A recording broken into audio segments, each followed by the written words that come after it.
পৃথিবীতে এমন একজন নেতার নাম বলেন যিনি বলতে পারবেন আমার শৈশবে, আমার কৈশোরে, আমার যৌবনে, দিনে এবং রাতে আমি যা যা করেছি, আমার বন্ধুরা, আমার ড্রাইভার, আমার চাকর, আমার বাড়ির লোকজন, আমার বউ, আমার বন্ধু, আমার সাথী, তোমরা আমার ব্যাপারে যা দেখেছো সব মানুষকে বলে দাও, পারবে কেউ বলতে?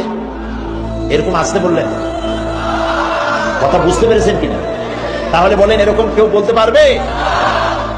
এবার যার সিরাত জানার জন্য, পবিত্র জীবন জানার জন্য আরামকে হারাম করে মাঠের ভিতরে বিনা বিছানায় যারা বসেছেন, যার জীবনকে জানার জন্য, তার সম্পর্কে শোনাই। আল্লাহর নবী বলেছেন, ও আমার সাহাবীরা, ও আমার স্ত্রীরা, দিনের আলোতে রাতের আধারে আমার ব্যাপারে যা জেনেছো আর যা দেখেছো সবগুলো খুলে খুলে মানুষের সামনে বলে দাও।